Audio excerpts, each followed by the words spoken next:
Hello, I've got a major M588 on a bench.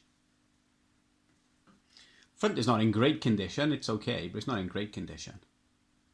Someone's removed a lot of the legends here, which is beneficial for me really, because I've modified the radio now. What I've done is, originally it was mid and high, and it worked off two crystals, so a mid-band crystal and a high-band crystal.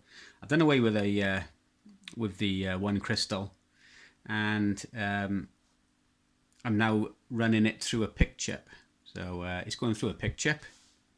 A friend of mine programs up the pick chips, and I buy them whenever, basically. So I've got a pick chip in here, and the pick chip also gives plus 10 kilohertz, and also UK40.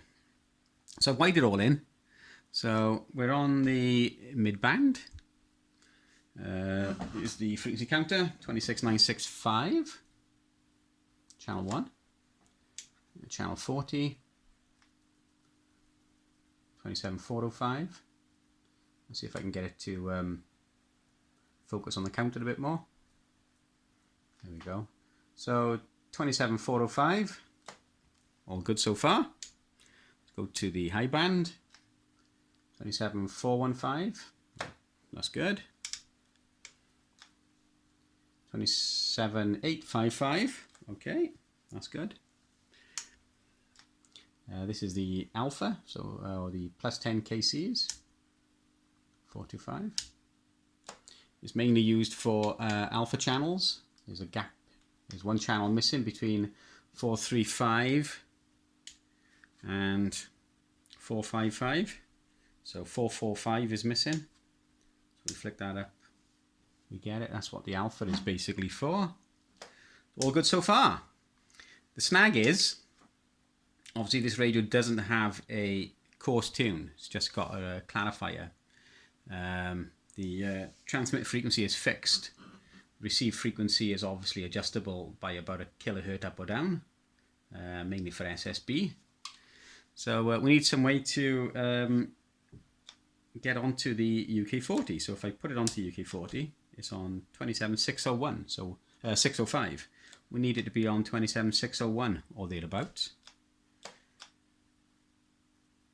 So we need to pull it down by roughly 4 kilohertz or so. Said the clarifier does nothing on transmit. So we need to pull it down by 4 kilohertz, and there's a really easy way to do that, and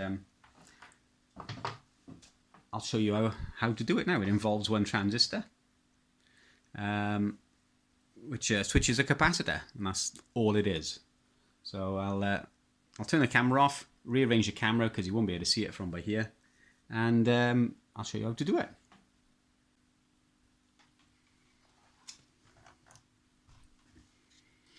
So what we have is a transistor, NPN transistor. We have a capacitor, in this case it's 56 picofarad, which is roughly what I need to pull the crystal down, and a 56k resistor. Okay, let me see if I can find somewhere free in my book. So this is how it's arranged. Basically, we have the transistor. Looking at it this way, in this case, the transistor is a C. I don't know if we can see it. If I can focus in, there we go. A C1359. So the transistor is a 2SC 1359. Okay, so here's the 3 legs coming off the transistor. I said it's looking down on top. So it's that way basically. It's basically that way. So what we have is this lead goes to ground or negative on the chassis. This leg goes through the 56 picofarad capacitor to the crystal bank, or to the crystal. This lead, which is the 56 kilo ohm resistor, is plus 9 volts. And that's all it is. So you switch 9 volts to the transistor, or you give the transistor 9 volts, and it switches or turns on, and the circuit is made basically from the negative, or from ground on the chassis then, through the capacitor to the crystal. So it just adds a bit of 56 picofarads of capacitance to the crystal, which lowers the crystal. So hopefully that should pull it down close to our 27601 for channel 1. So I'll turn the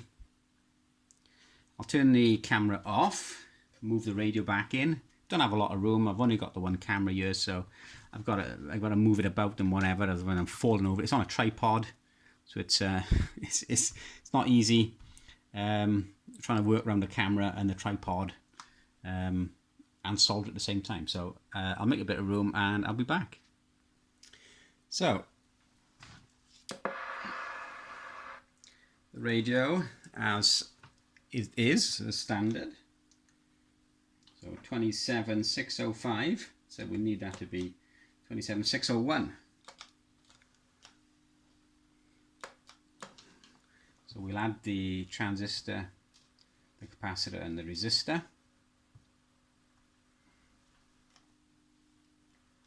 And see if we can switch it. Unplug power. Okay. So I'll just tack these on for now. Try and make some room. My soldering iron lead is stuck around the tripod.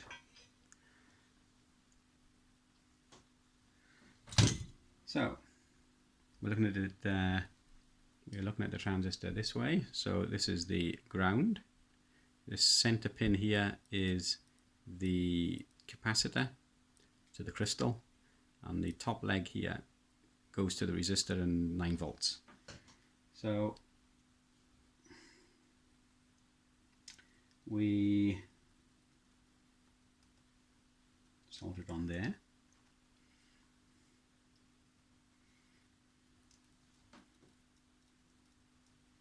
I'll tidy it up later.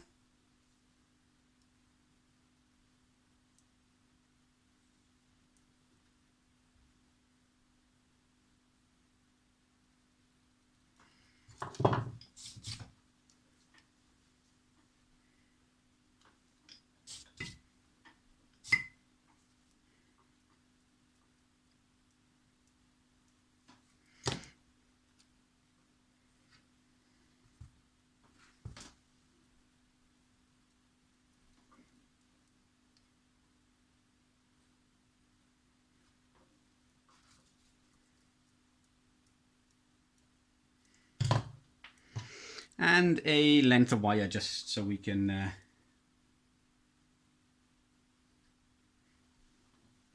get it to switch. Okay, so this doesn't go anywhere at the moment. It's just hanging there. So I'll turn the radio on. Shouldn't have made much of a difference, if anything, to the frequency. It might slightly. Yeah, it's slightly altered it as it was by tacking the crystal to it. By tacking the capacitor to the crystal, it's slightly pulled it down, but it's only very slight. It's only like 300 hertz. It's neither here nor there. So if we take the end of the wire, which is connected via the resistor to the transistor, and touch it on to 9 volts, that should pull down. And there we go. 27601.3, 27604.7. Connect it back up. 27601.3. So there we go. So that proves it's working. So if we now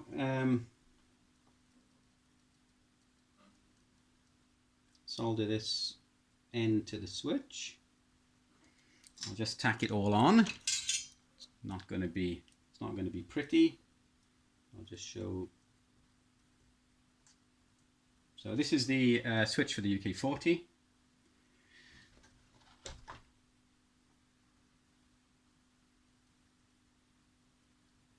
I'll tidy it up in a bit to give you the idea.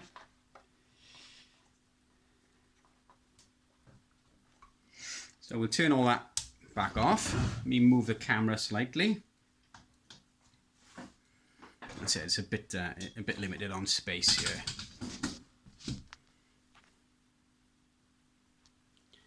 So I've tacked 9 volts and the wire from the resistor and transistor to the UK40 switch on here. So I'll turn the radio back on. So as it is, we should be on 27405 or close enough. 27414.7. Okay. So we go to UK40 now, and it'll switch to UK40, so it should be 27605, which was originally. Plus, it'll also switch in the capacitor via the transistor, so it should pull it down to 601. There we go. 27601.3.4, which is good enough. Channel 40 should be 27991. There we go. Of course, you could put this switch. You could switch it on a separate switch on its own and have it pull exactly 5 kilohertz down, which would give you 0 channels on SSB if you wanted. This doesn't have a coarse tune, so that's always a possibility. You could do that if you wanted to. It would only be out by 1 kilohertz on the UK40 on FM, which really isn't here or there, but I've really got no intention in doing it. I'm just doing the radio so I can get it up and running properly. I've got probably 12 radios here, 12 CBs, which I'm just going to run through them all, and because I don't use them, they are going to go. I'm getting rid of them all. So what I shall do then is I've got some lettering. I'm going to put some lettering on here. Basically to resemble what's on the front there, which I wrote earlier on. I said I could remove the DX local switch and have it switch in 5 kilohertz down or whichever, or 5 kilohertz up, via a capacitor or a inductor, whichever the case may be. But I just want to get the radio up and running. So what I'll do then is I'll put some lettering on here and lacquer it over, some clear matte lacquer, hold the lettering on, and it's ready to go. So let me just give a close-up of the transistor, if we can see it. So there we go. That's basically all it is.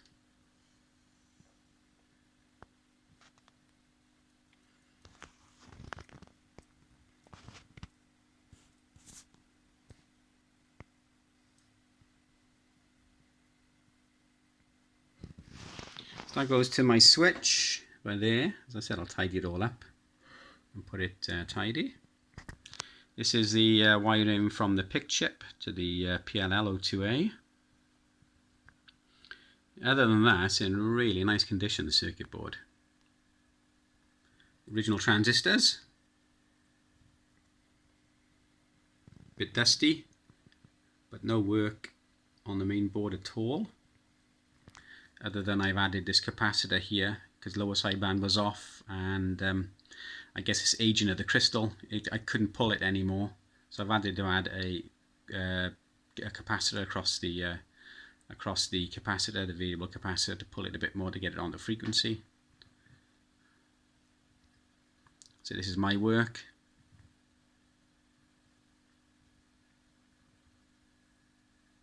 It's in real nice condition otherwise.